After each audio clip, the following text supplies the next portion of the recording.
The Ice in the Dark. It was an ordinary fall evening in the small town of Okara, just beyond the fringes of civilization. A fog had rolled in, thick and wet, clinging to the cracked sidewalks like a thick blanket. The town's only street lamp flickered, casting an eerie, flickering yellow light across the main road. It was around this time that Maria Donovan, a quiet woman of 35, was making her way home after a long day at the local diner.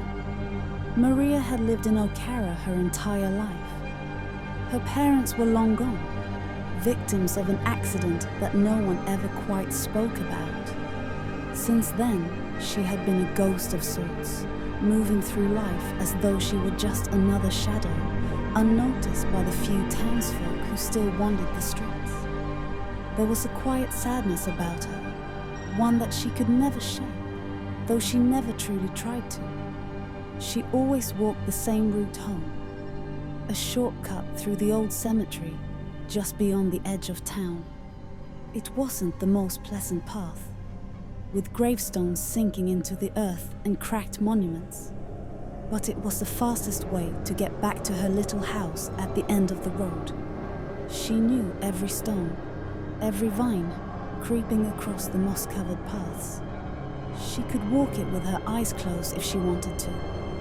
Tonight, however, something felt different. Maria hadn't noticed it at first, the subtle sensation of being watched. It wasn't until she passed the old stone wall, the one that separated the graveyard from the rest of the town, that she felt it. A chill ran down her spine, her breath catching in her throat. The hair on the back of her neck stood up, and her fingers tightened around the strap of her bag.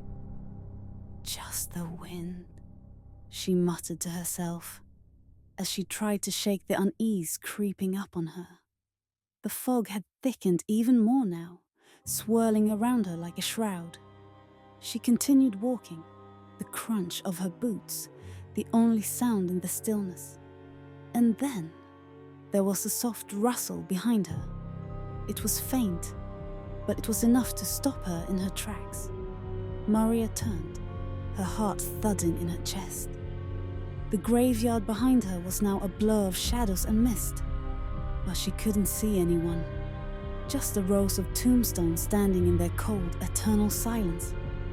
She shook her head and kept walking. It was probably an animal, or the wind playing tricks on her.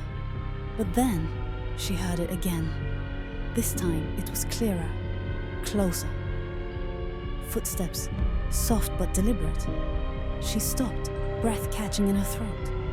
Her pulse raced as she spun around, her eyes scanning the fog for any sign of movement. The footsteps stopped. Her chest tightened, and a voice inside her screamed to run, but her legs felt like stone. She couldn't tear her eyes away from the empty graveyard, from the creeping fog that seemed to swallow everything in its path. And then, something shifted. A pair of eyes. At first, it was just a glint, faint, like a star in the night sky. But then they grew clearer. Two pale, sickly orbs, gleaming through the dark mist like the eyes of a beast. The light of the street lamp behind her was barely enough to illuminate the shape. Tall, hunched, as if it was no longer entirely human. Maria's breath caught in her throat. She had seen something like this once before, years ago, when she was just a little girl. Her parents had taken her to the same graveyard for a walk, and she had seen eyes like those. Eyes that didn't belong to any living thing. They'd stared at her from the shadows, and her father had hurried her away, too terrified to explain. Now, those same eyes were back. Maria stumbled backward, the fog thickening, pressing in on her like a living thing. Her heart thudded painfully in her chest as she turned to run, but her feet felt heavy, as if the earth itself were pulling her down. The footsteps began again, growing louder, closer, until they seemed to be right behind her. She could hear her own breath ragged in the quiet, the sound of her boots thudding against the path. She didn't dare look back, though every fibre of her being screamed for her to. And then the voice came, soft, almost a whisper, but so close, as if it were right beside her ear. "You can't escape."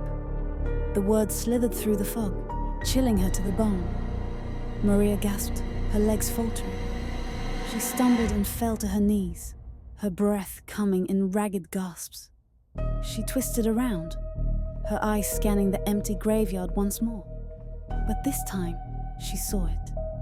The figure, no longer just eyes, but a tall, thin shape, its features indistinct in the mist, loomed at the edge of the graveyard, watching her. It didn't move. It didn't need to. Maria's heart raced as the figure slowly started to step forward, its presence somehow stretching the air around it, making it feel suffocating, thick with dread. Maria couldn't tear her gaze away from the dark shape, her mind screaming for her to run, but her body felt frozen, rooted to the spot. "Why are you here?" she whispered, the words trembling in her throat. The figure didn't answer. It didn't need to. With a sharp cry, Maria lurched to her feet, her legs still unsteady, and broke into a run, desperate to escape the suffocating darkness behind her. She could feel the cold breath of the mist against her skin, hear the pounding footsteps closer now, faster.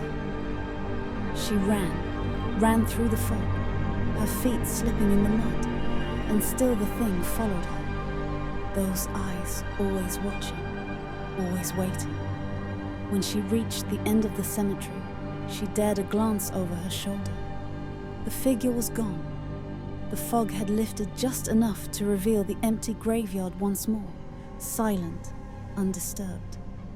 But as Maria stood there, panting, her eyes wide with terror, she saw something that made her blood run cold.